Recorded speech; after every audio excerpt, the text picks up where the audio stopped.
Are you in a relationship where you bring something up to your partner and they somehow turn it back around on you? So whatever you wanted to bring up totally gets flipped around. You don't even get to like your point, and you're the one apologizing at the end of the conversation. You leave the conversation totally feeling confused, gaslit, and like you're going crazy.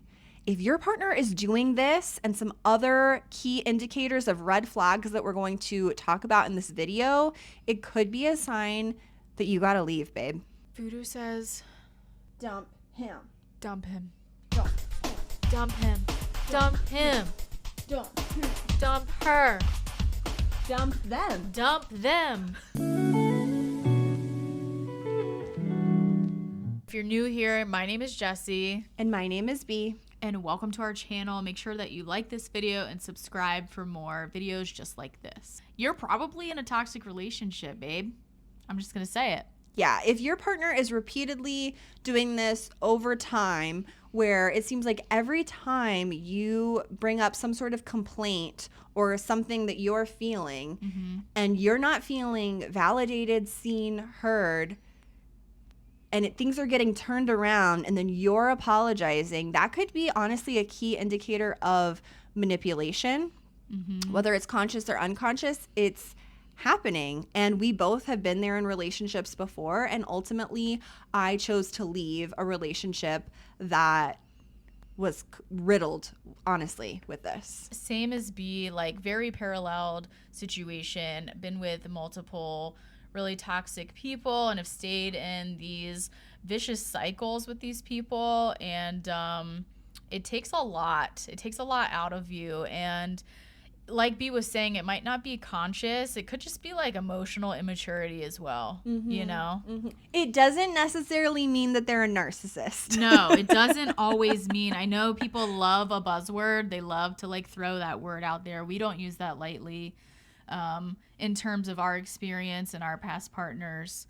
So when we say it, we actually we mean it. It's diagnosable. Right. So another thing that was a pattern in one of these past relationships of mine was constantly being guilt tripped for doing things alone, for like having people outside of the relationship, having friendships, having support. And it was because they didn't have that.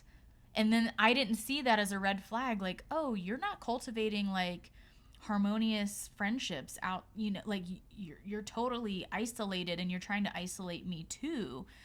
So that was like weird energy, weird vibes, total guilt trip every time I wanted to go out and do something, even if it was just going out for like brunch with friends or whatever, even if it was just me being alone. Like, I need alone time. I still need it to this day. And yeah, that kind of created this weird thing in me where anytime I like went out to run an errand or something or do something, I felt like I was on this timer. Like I had to like rush, and I would be so tense, and I wasn't really breathing or taking a minute to just ground myself. I was jumping from one thing to the next, just trying to get back to appease them. And that followed me into my relationship with B. And then I saw what a contrast it was to be in a healthy relationship, because she was like, you don't have to rush. You can take as long as you want to. I love my alone time too. Like, this is cool with me. I'm not putting you on a timer or a tracker. Like, do what you got to do. This is like what a healthy relationship is all about. So if you're feeling that way, that's a sign. Sort of similar, but a little bit different. So if you feel like even if your partner has friends and has like relationships and stuff that they do on their own, but you're still feeling like, oh my gosh, I have to get back to them, or oh my gosh, I have to be on my phone when I'm out with my friends, or I'm doing my own thing because they like always need my attention, that is a red flag. And that is something that I was constantly living by, and something that honestly my friends and my family noticed about me. And the key is in that, like, I wasn't present.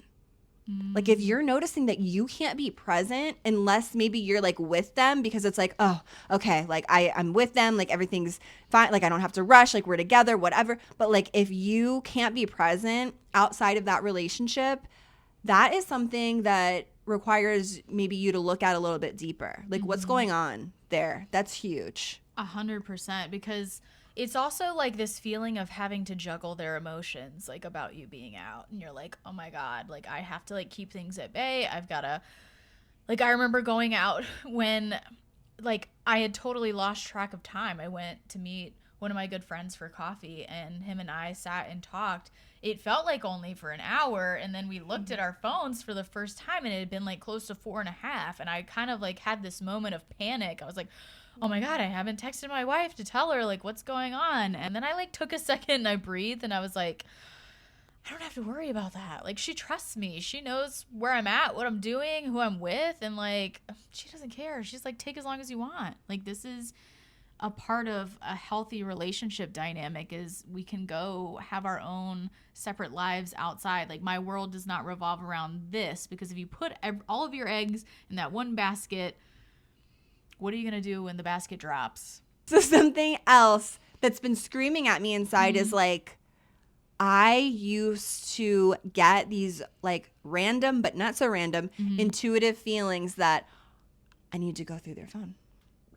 I need to go through their phone. And it wasn't just like impulsive, like, okay, like I'm going through their phone like every day. No, it would happen every so often. And every time I went through the phone, I found something. So if this is happening in your relationship, that's also a sign that maybe either something needs to change 100% or you got to leave.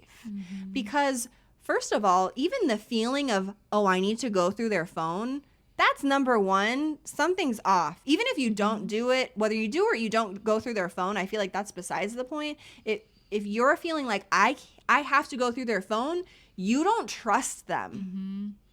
And trust is the biggest part of any relationship. If you don't have trust, you don't really have anything. You don't have safety. You don't have you don't have safety. You don't have, like, you can communicate exceptionally well. You can, like, you know, have the most amazing intimacy, but if you don't have trust outside of it, like, you really don't have anything worth having in that relationship. Yeah.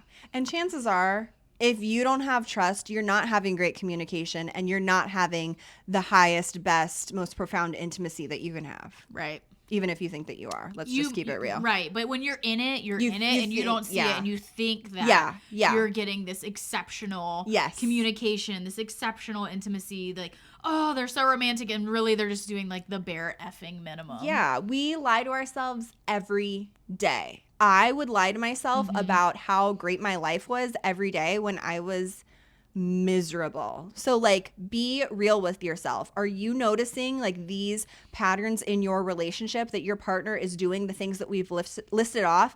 If you said yes to one of them and it's repeated over time, that's something that we're really lovingly supporting you in looking at. And it doesn't necessarily mean that you have to leave the relationship. Obviously, you follow your heart and your soul, but it is something that needs to be looked at, because that could be a really key indicator of something's not right here. So maybe there just needs to be some shifts. Maybe there needs to be some therapy, whatever that is. We support you in that. So comment below if you are experiencing any of the things that we just talked about in the current, present day, or from the past, and like, let us know how you grew through that and how you got out of it. We'd love to hear your story. We'd love to hear from you. And if you like this video, make sure you like it, hit the subscribe button, and stay tuned for more. And as always, take what you need, leave the rest, and go love yourself.